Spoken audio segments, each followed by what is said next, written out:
Good morning, everybody, and welcome to the Rangers Review morning briefing for Thursday, the 23rd of November. Proper football is edging ever closer.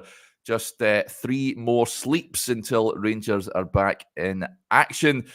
Still lots to talk about with regards to Rangers, and Stevie Clifford joins me once again. It feels like we're on all the time. It's a Derek and Stevie show this week, Stevie, but good to have you back on.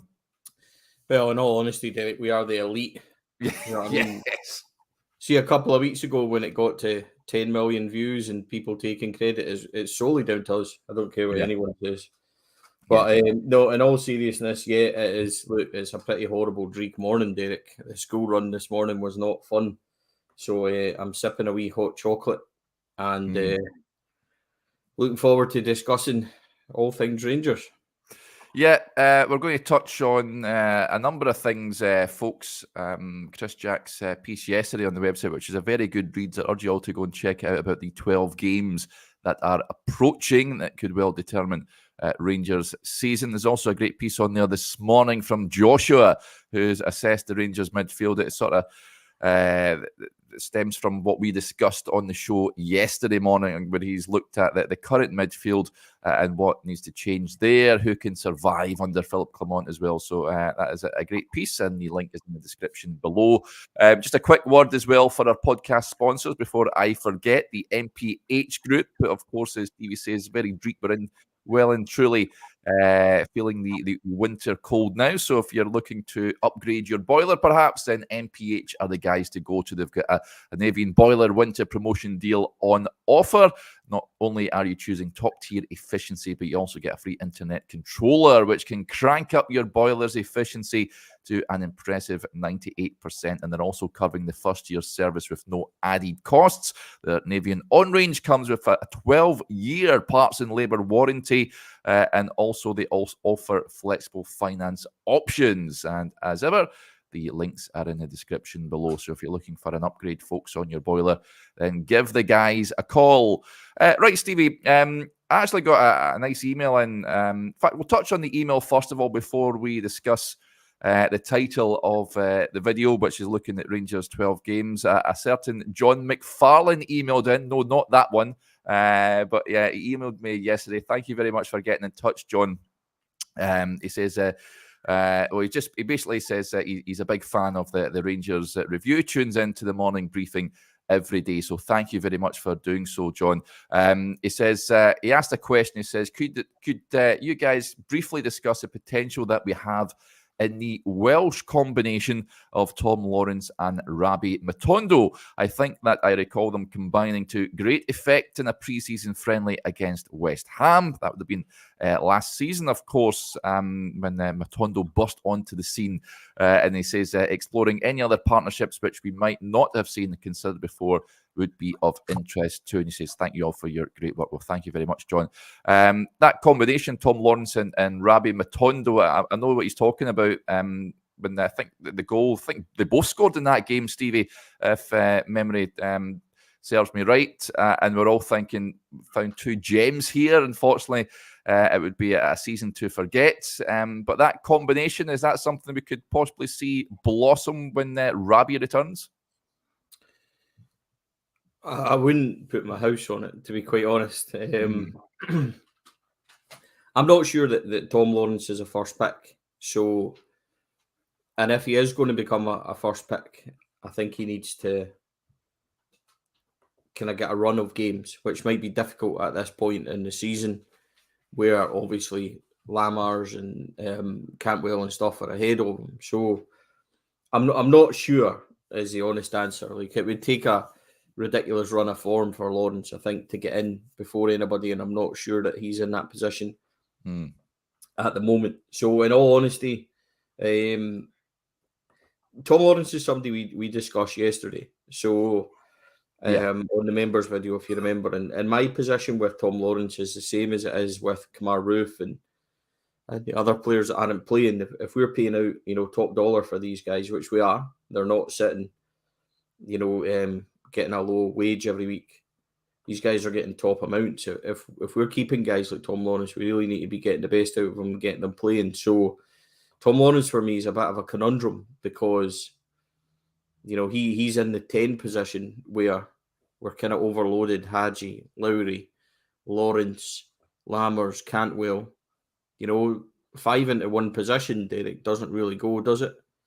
So there's big decisions in that position to be made, and we'll just need to wait and see how it pans out. Lawrence will get a chance over the next few weeks to try and insert some dominance into him getting into the first team, but a partnership with Rabbi Matondo, I'm not entirely sold that's the way to go, or that's the way it'll pan out. Yeah, I've got to say, I was truly, like John emailed in, I was excited when I seen them put West Ham to the sword 18 months ago. But yeah, unfortunately, they wouldn't hit the heights that season. Lawrence, of course, suffered that injury not long into that season, which was unfortunate. William, taking credence at what you just said there, Stevie says, Stevie, Lawrence is our best player. What are you on about? So he is well aboard the Tom Lawrence train. As I think it's good to see him back in the matchday squad. I think he's a very useful, very good squad player. I watched him a fair bit at Derby. Always impressed. Thought it was a very good signing. But it's just keeping him fit. That is the main thing for me, and unfortunately many others in that squad. Callum with the point here, just on Matondo. Hoping to see Matondo in action this weekend, maybe. Hopefully, I can see him being part of the squad. I don't know about starting, Stevie, but we touched on, I think Philip Clement touched on this prior to Lee Livy game, where he said that you should have Raskin, Suter, Matondo, Roof, I think was the other one, back after the international break. Do you imagine that perhaps we might see all 4 in the squad? Yeah, I mean, I think there's certainly potential. Just to go back to that comment a minute ago, Lawrence is our best player. Based on what exactly? I think it was... based on Tom Lawrence being fit and playing a few years ago at his capability, yeah, I mean, I wouldn't really disagree with that. But in what way has Tom Lawrence been the best player for Rangers? Like, through injuries and stuff, we haven't really seen it yet. And I think my comment was that I'm not sure whether or not in the next 12 games or so that he's going to be able to be a first team every week. And I don't think that's really unfair. Has Tom Lawrence got the ability and stuff? Yeah, I think it is. But has he properly had the chance to show it yet at Rangers? No. So in regards to the question, which was about Matondo and Lawrence, I think that answer is pretty fair. I'm not exactly saying that Lawrence is rubbish and ready for the bin. My comment was that if we're paying that amount, we have to get something out of him. So I don't really think what I said was too unfair, Derek, to be honest. Yeah, but the laughing emojis tell me it might not have been truly serious there, William. But listen, I think he's on his game. He's certainly up there, and he's a key player for Rangers. But again, there's no point in him sitting in the stands or on the treatment table. We need him on Rangers. Need him on the pitch. I'm still to be convinced he's our best player. I think he's got moments certainly in him, but he's somebody for me that is still to show us his best because of obviously his injuries and stuff like that. So there's definitely a player in there. It'll be interesting. Look, Derek, this next 12 games, which we'll come to, he's got a great opportunity in there to get some game time. But in answer to Callum's question, Matondo, most likely on the bench. I would say that Sima at the moment starts on the left, and that's a great sort of conundrum to have where Matondo can come in and get some game time and get him up to speed. You maybe play Matondo 20 minutes from the bench and look to maybe start him in midweek against Limassol, at home. I think that might be. And then you've got a couple of home games, haven't you? You've got Dundee at home and stuff coming up as well. So he'll get game time, much like Lawrence will get an opportunity in them. So it's interesting though, like, the likes of Suter coming back in. Balogun for me is first choice, but Suter maybe get a chance in Europe when Balogun's not eligible. And Kamar Roof, sorry to be the Grinch of this morning's show when it comes to Kamar Roof. I don't really count on him because I think it's shown that we can't, unless somehow over the last 3-4 weeks he's been out in international break that we've somehow got to the bottom of this. Yeah. Something we've failed to do for the last 3 years, then great. But Kamar Roof's another smashing player, but we've only really seen it in fits and bursts. The 55 season he had 6-7 weeks here and there during that season, but he's not reliable, I'm afraid. So great option, if we can keep him fit, absolutely a great option.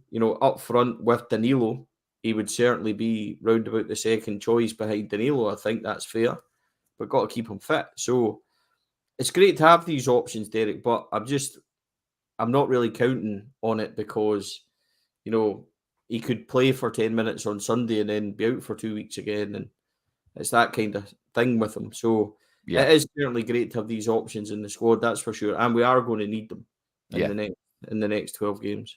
Yep. A few comments coming in. Michael says, good morning to the Derek and Stevie show. Not seen Johnny for a while. Is he okay? I can confirm he is okay, Michael. He's very busy behind the scenes with stuff. But he's very okay. I can confirm that. Point here is just on that about the best player in the squad. I like Aldo Gordon with the point here, Stevie. Do we have a best player at the moment? I was of the opinion I would have said Todd Cantwell. I would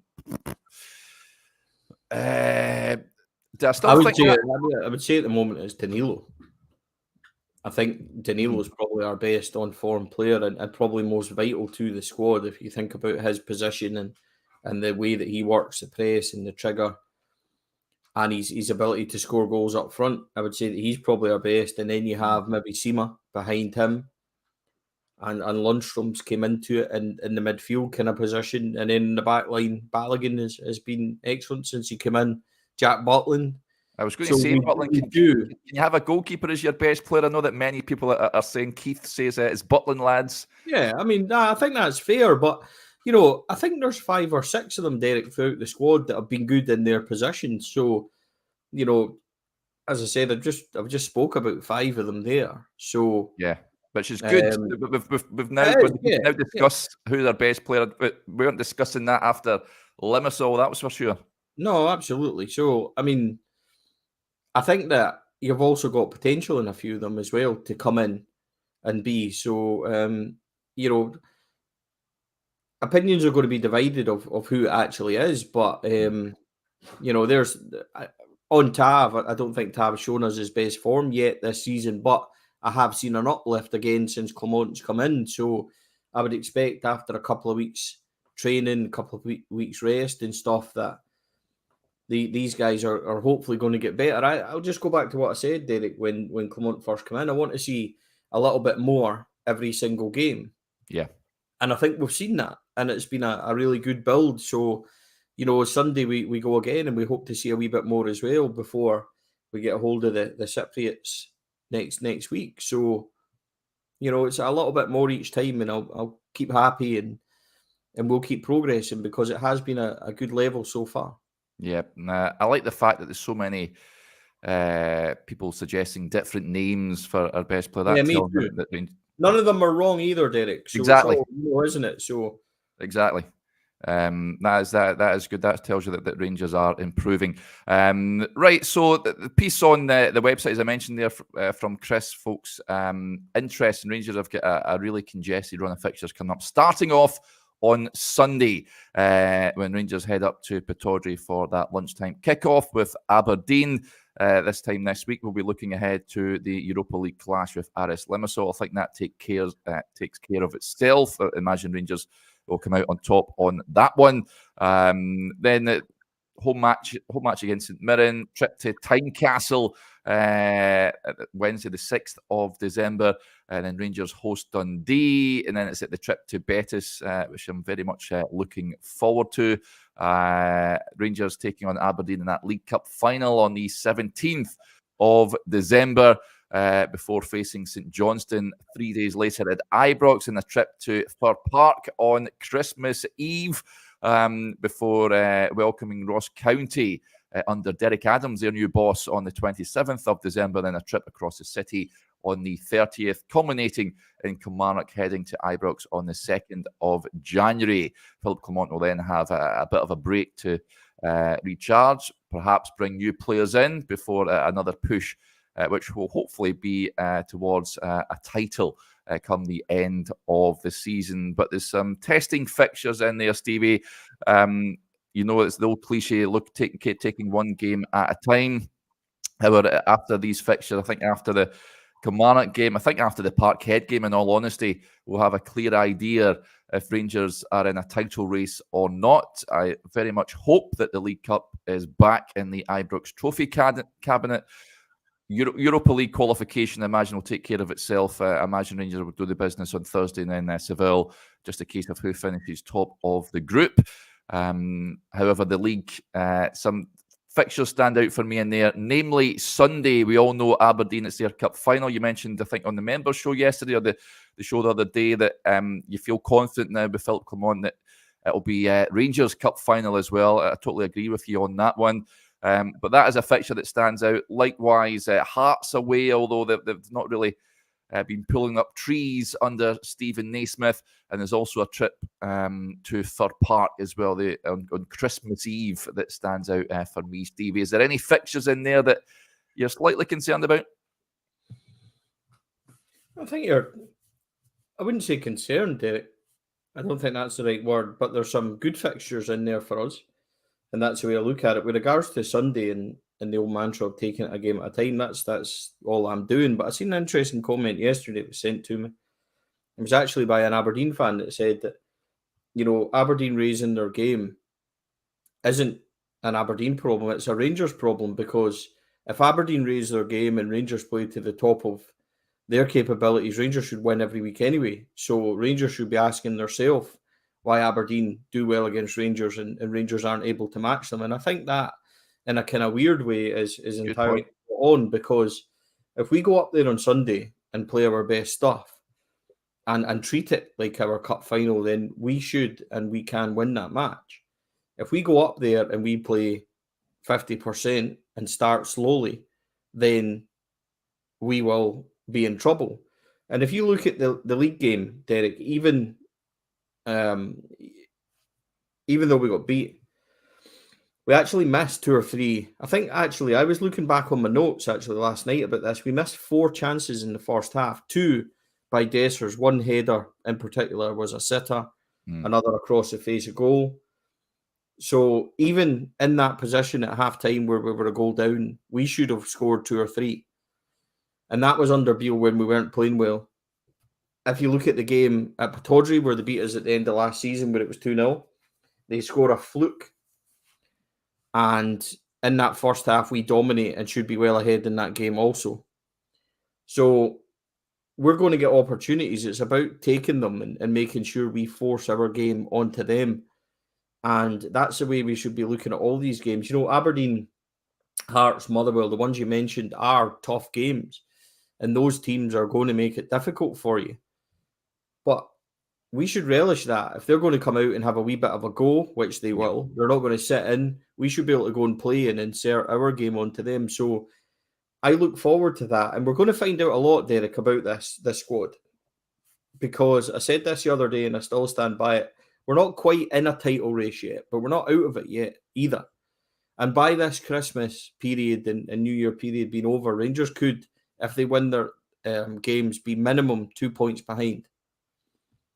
And that's if we win our league games. They could have a League Cup in the bank and they could have progressed in Europe. Now, it all sounds easy when you put it like that. Obviously, there's a lot of difficult fixtures in there. But let's see what this squad are really made of. And let's see what they can really do under Clement if they can really react. And he's going to learn a lot from what he's going to see as well. So it's really interesting. And I don't really look at it, Derek, in regards to your question of, what kind of games concern you or that. I look at it with a wee bit of excitement because I want to see what this squad are capable of. Yeah. I want to see what they can actually do, because the first month under Clement is good, but they haven't really been rocked yet. There hasn't really been a proper test yet. Hearts at home, you could say they responded well, and they did. So I'm not playing that down. They went to Hampden, did really well. So these are all, good results, and I'm not playing any of them down.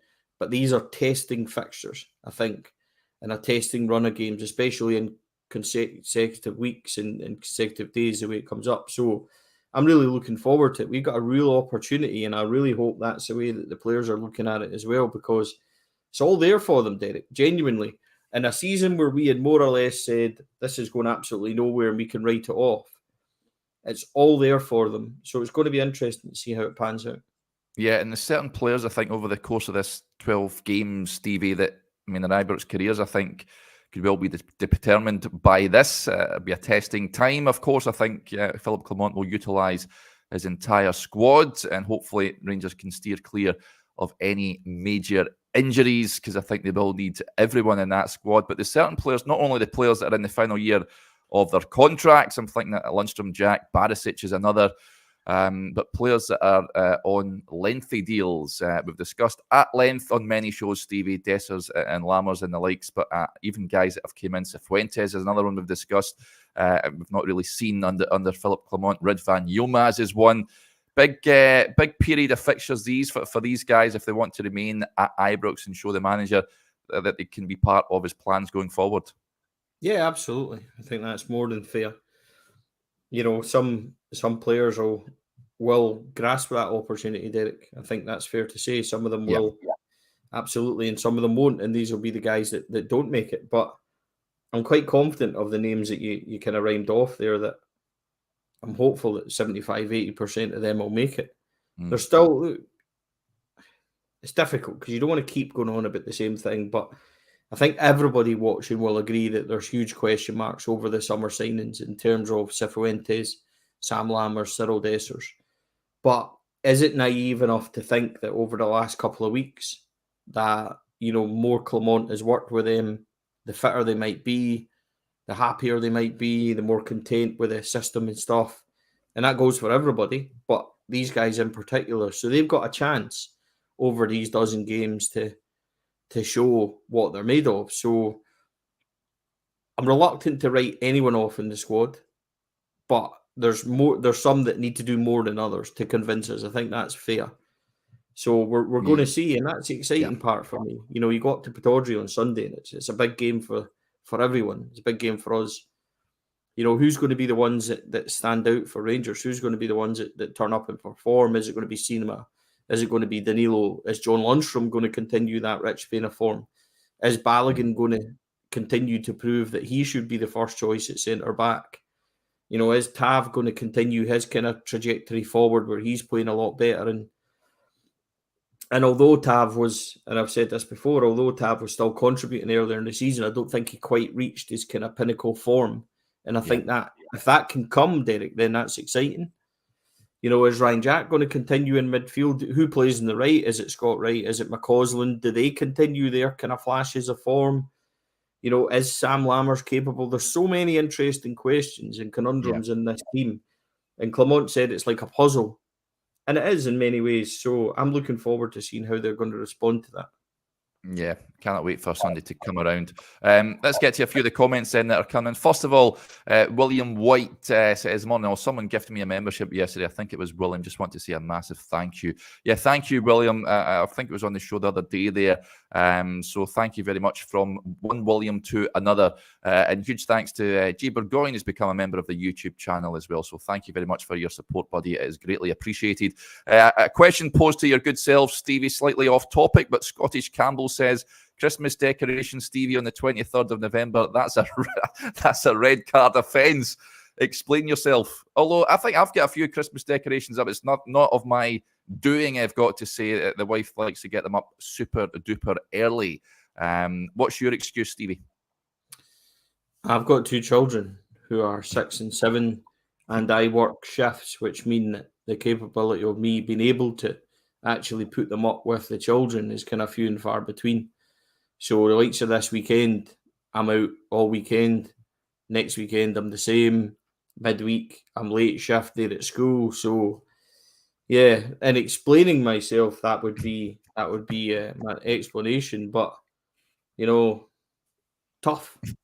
Basically, if you don't like it, then tough. It's almost a month. So When do they come down, Stevie? After Christmas? Are you? My wife likes to rip all the decorations down on Boxing Day. Can you believe? What's the rule in your house? Well, we're actually away over Christmas, so it'll probably be. I would like to have them down by the time that we play them on the 30th. So yeah, they'll probably and hopefully be down by then. Yeah, Borrow's greatest DJ is all 4 Christmas decorations up early, says good man Stevie. And Francis says, I've got decorations up as well. It's down to my 2 kids, although I do love Christmas. Let us know, folks, in the comments, when do you put your Christmas decorations up? Not you can tell it's international break. Right, let's go back to Rangers. A few comments coming, a flag that I wanted to bring up. First of all, Ian Edwards with the point, slightly off topic. Do we know if Zach Lovelace is still out injured? Yes, when spoke January. David McCallum, I think prior to their SPFL Trust Trophy match against Airdrie a couple of weeks ago, and he told me that it will be the new year before we'll see him. There was 2 others as well, Thompson Shaka, and I can't remember who else it was that's out injured for the life of me. I'll try and figure out. But so Zach will be back January time. We should look forward to that, and I imagine he'll be integrated gradually. Such an unfortunate injury, Stevie, because he looked the business Paisley in that St Mirren game. I was delighted to see him start and set up the chance for the opening goal from the penalty spot for James Tavernier, and he looked very useful out on that right-hand side. So hope for the young lad that he's back and fit and firing come the new year.